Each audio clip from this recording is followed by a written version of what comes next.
Mula po sa paglilinaw ni Secretary Cristina Roque, punta naman po tayo dito sa Assistant Secretary and Supervising Head ng DTI. Iba naman tayo, dito tayo sa digital trade, dahil may gusto raw gawing ligtas at mas mapagkakatiwalaan ng DTI ang digital trade po dito sa bansa. At inilunsad nga po nila itong tinatawag na e-commerce Philippine Trust Mark. Ano nga po ba ito? Attorney M. Marcos Valdez II. Sir Marcos, attorney, good morning po. Hi, good morning, DJ Chacha, Sir Ted, at lahat po nang nakikinig sa atin ngayong umaga. Good morning po. Good morning po, Asek. Thank you for being on the show. Sige nga, Asek, explain nyo nga po sa amin ito pong e-commerce Philippine Trust Mark na sinasabi po ito'y bagong online portal at layunin nga daw po nito na masigurong ligtas at maaasahan lahat ng online transactions natin. Opo, meron po kasi tayong Internet Transactions Act na naipasa po ito noong 2023. At yung transitory period po niya, nag-end po nitong June 20 this year. At meron po ditong nakalagay na e-commerce Philippine Trust Mark kung saan po magbibigay ay ng isang digital badge dun po sa ating mga nag-a-apply ng mga e-commerce merchants at lahat po ng covered ng Internet Transactions Act para to signify na trustworthy po yung business na pinoprovide po nila as regards sa products and services sa ating mga consumers. Ang ginagawa po natin dito is ini-ensure po natin na kapag meron pong yung consumer na bumili po sa isang online merchant, kapag meron po siyang problema dito sa isang merchant, hindi po siya tatakbuhan, hindi siya pagtataguan kapag meron pong concern on warranty or sa product or service po. So verified badge po pala ito. Parang yung checkmark ng Facebook, ganun po ba yon? Yes po ma'am. Yes po ma'am. Actually, nung 2022, meron na ho kaming nilaunch, 22 or 23, kung saan po parang nag-legit check yung ginagawa po namin. We receive mga inquiries from mga consumers. Tinatanong nila kung legitimate po ba yung mga merchant na balak nilang pagbilan at pagbigyan ng kanilang mga pera. Oo, yung pagbibigay ng verified badge kagaya ng sa Facebook at Instagram, that's good. At least ikaw kung buyer ka, makikita mo na, na ano ito, nabigyan ng verified badge, hindi lang ng Facebook, maging ng DTI. Pero ano pong criteria nyo sa pagbibigay ng trust mark na yan? Paano natin sisiguruhin na lahat ng mabibigyan ng trust mark are all trusted sellers? Opo, meron po ditong application. It's an online website, trustmark.dti.gov.ph. Dito rin po sasubmit din po ng mga either yung mga business registration documents. So it's either registration from SEC, registration from DTI, or registration from the Cooperative Development Authority. Making sure din po na registered sa BIR itong online merchant.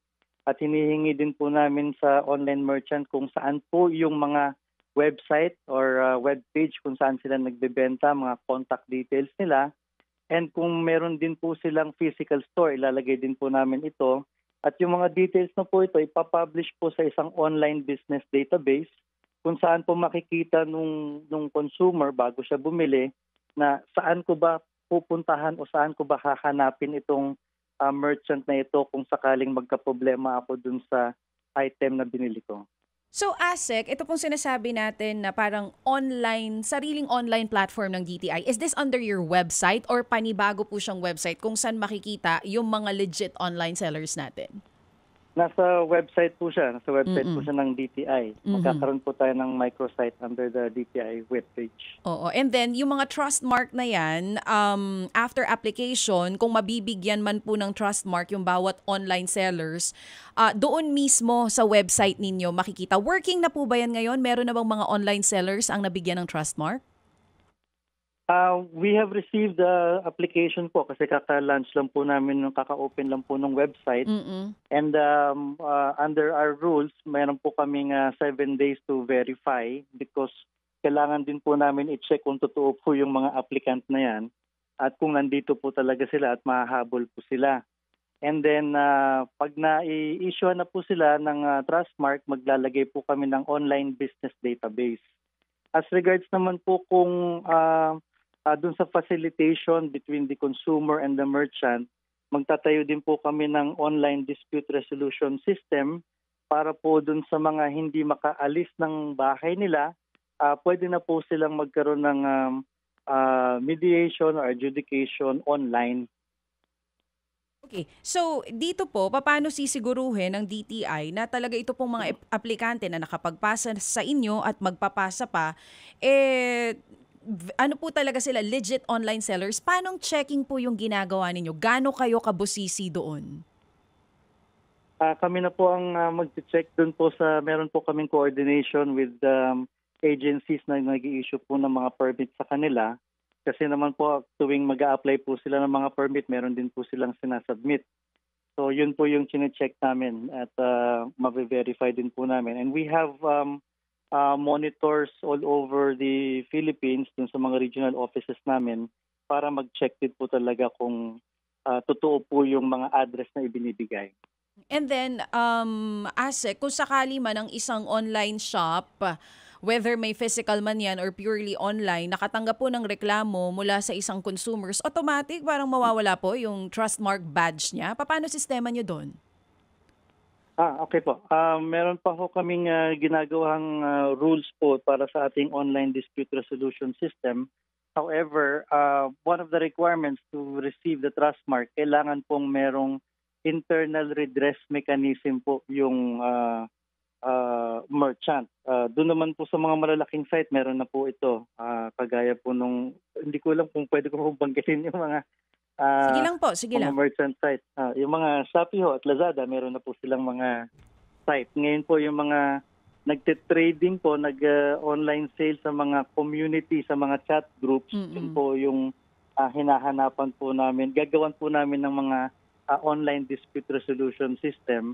At ito po, pag na-resolve po yung complaint against dun sa merchant, mawawala po yung Trustmark niya. Oo, kumbaga same sa rules halos ng mga online selling platforms natin. So ang malinaw Yes, po ma'am. ngayon, Asek, meron na mga nakapagpasa po sa inyo for this Trustmark. Lahat ng online sellers ngayon, mapanagtitinda sa Shopee, Lazada, Facebook or TikTok, kailangan pong mag-apply nito. Ano pong gagawin dun sa mga patuloy pa rin na magtitinda at hindi nag-apply for Trustmark? Hindi naman po kailangan. It's a voluntary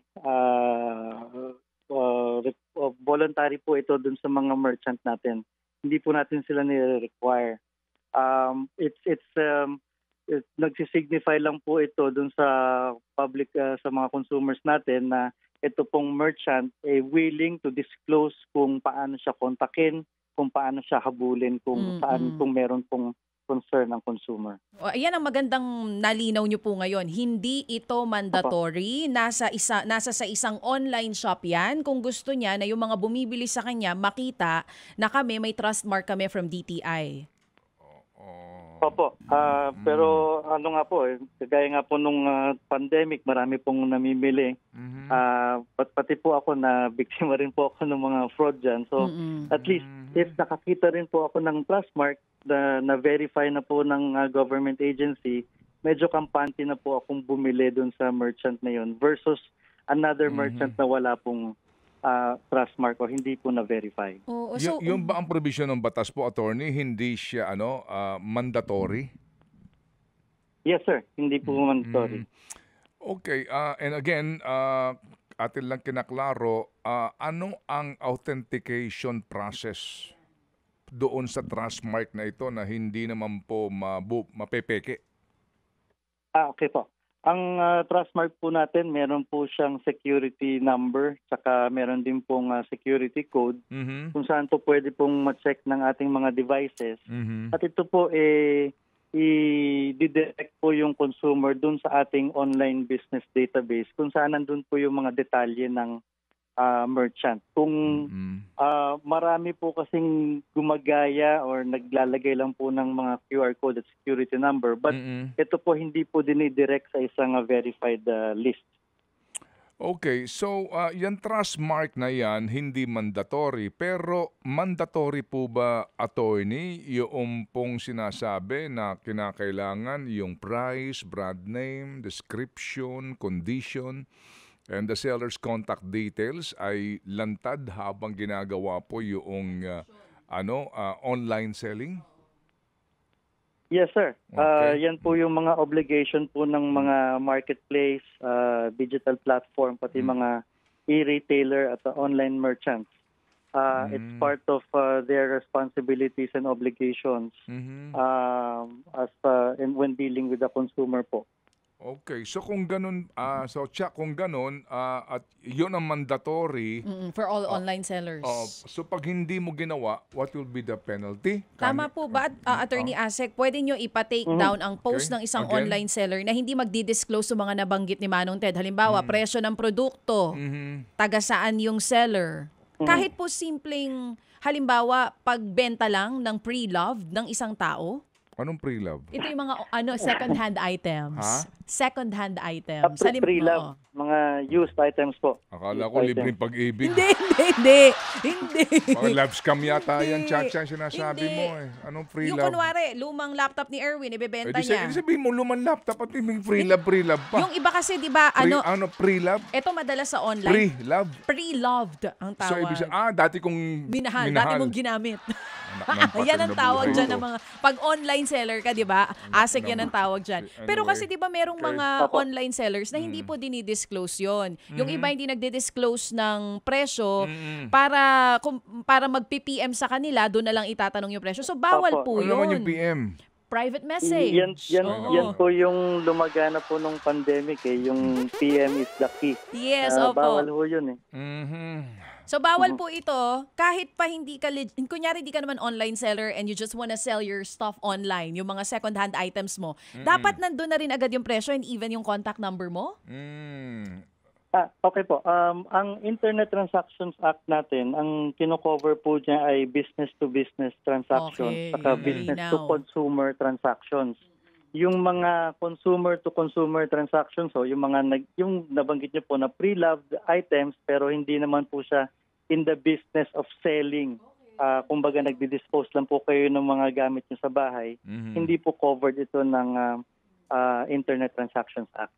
Okay. Malinaw na. So, kung gusto ko lamang mag-dispose itong mga luma kong gamit at ipopost ko sa internet, sino mang interesado, hindi sakop nito. Yes. Yes po. However po, yung ating mga platforms at mga digital platforms at mga e-marketplace, required po sila na i-identify po sa consumer if the person selling is just a simple consumer or kung business na po ito. So, ano Para ang... po alam ng consumer kung ano yung magiging karapatan niya. Okay, again, para mas klaro, no? So, meron akong gustong i-dispose na salaset, lumang salaset ko. Opo. Ipopost ko ito sa Facebook ko. Okay, yan. Apo. Okay. For sale ito, sino mang interesado, contact me. Alright. Okay. Yun ho, hindi sakop yun. Hindi po sakop yun. Okay. Kasi hindi naman po new business na ginagawa yan. Okay. Ngayon, kung ang aking salaset na gusto kong i-dispose ay aking ibebenta doon sa platform, no? Tama? Yes, social media platform. Halimbawa, Facebook. Hindi, isa bang platform yung Sa Shopee. Mga ganon-ganon. Meron bang ganon yun? Nangyayari ba yun? Yung second hand? Yes, Oo. meron din itong mga nagbebenta ng second Kaya hand. Meron din po. Opo. At ako talaga, ito talaga ang aking trabaho. Nagbebenta ako ng mga pre-loved items. Obligado ako na dito sa mga regulasyon ninyo. Ganun po yun. Yes po. If you're already selling these items as a business activity. Meron ba lisensya itong mga to? Meron ka bang kailangan kunin permit? Parang license to sell? Parang ganun. Ito po, kailangan po under po din yung Internet Transactions Act ang ating pong e-commerce bureau na binuo under the law. Kailangan po nilang i-register itong mga online sellers, online merchants. So ito po yung kailangan gawin ng e-commerce bureau. Okay. Pero ang malinaw ngayon, okay, yung sige. pinag-uusapan nating trust mark, kagaya po ng sa Facebook or Instagram, kung may social media account kayo, nasa sa inyo kung gusto nyo magpa-blue badge. Ganon din po sa DTI. Legit online seller ka, hindi naman mandatory o kinakailangan na manghingi ng trust mark. Sige. Pero, mas malaki ang kumpiyansa ng bibili sa'yo kapag may trust mark ka from DTI. Opo. Parang ganon. Yes po, yes po. Anong penalty kung ako ay isang internet Online seller. online seller at hindi ako sumunod rito sa requirements nyo ng transparency, no? Yan. Sa presyo, brand name, etc.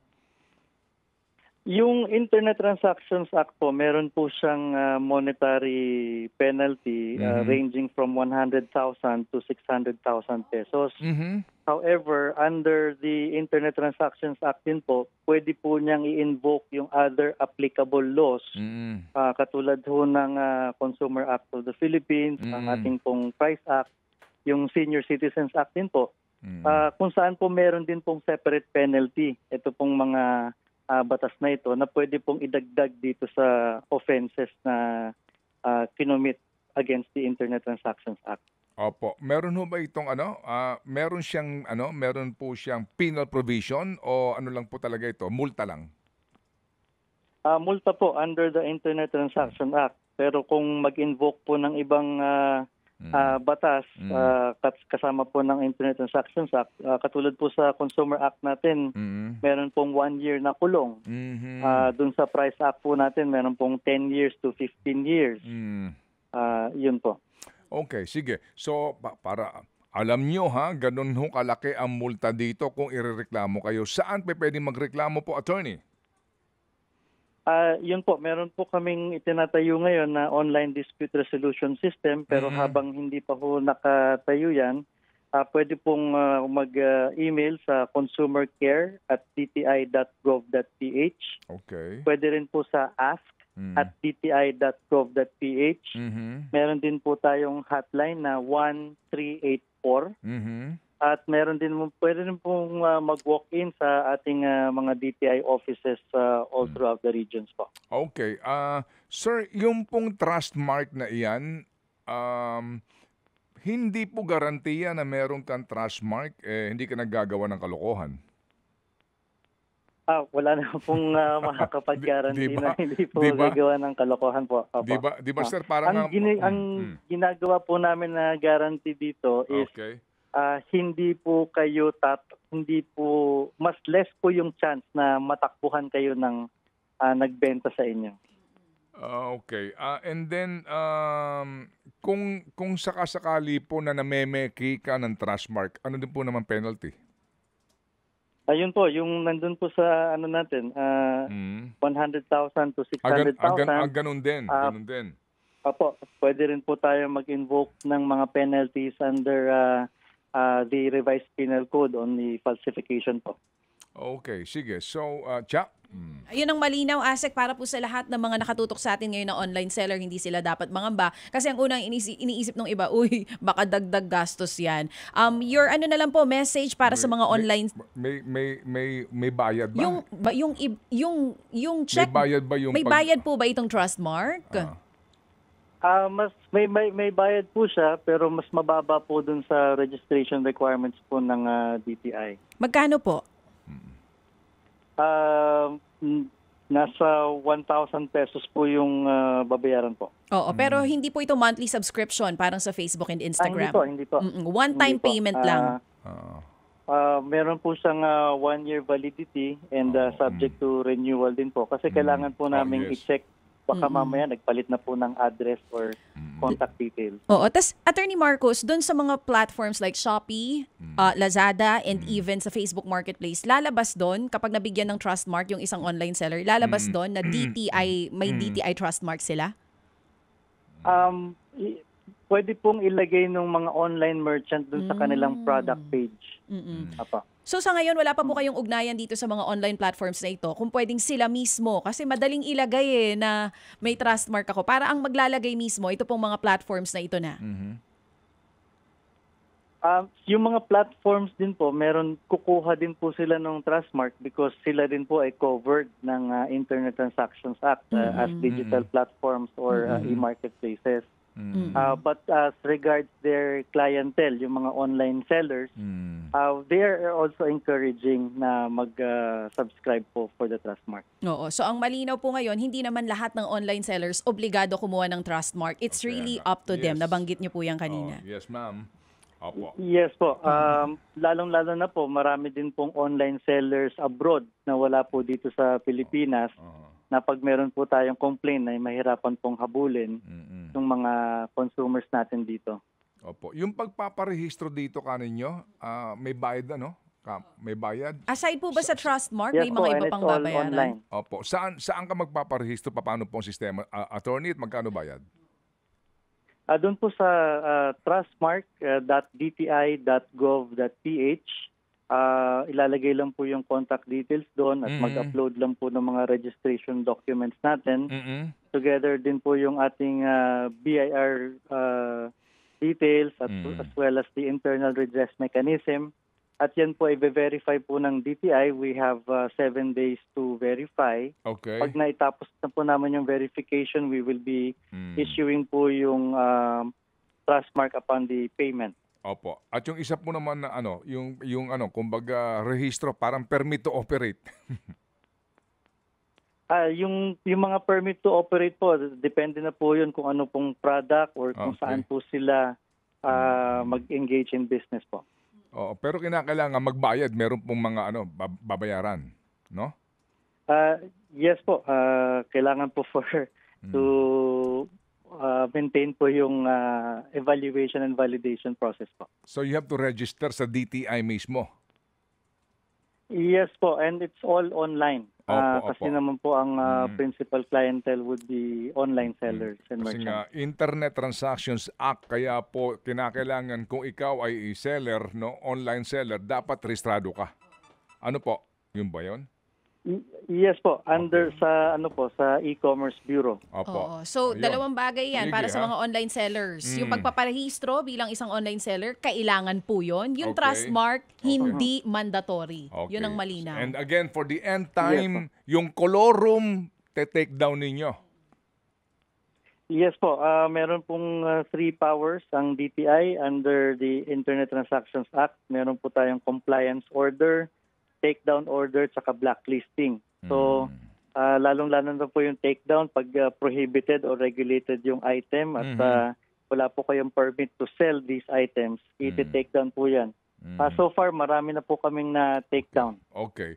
Kapag po ginagamit Facebook, pwede nyo ipa-takedown yan sa Facebook. Meron kayong folder sa Facebook? Meron po, meron po kaming coordination with them po. Na marami na rin po na takedown sa Facebook. Opo. Yung mga nagbebenta ng mga nakaw na motorsiklo. Yan, yung mga nagbebenta ng mga di ba, yung mga vape products na ganyan. Opo, yung mga nagbebenta po, yes, opo, yun po kapag yan,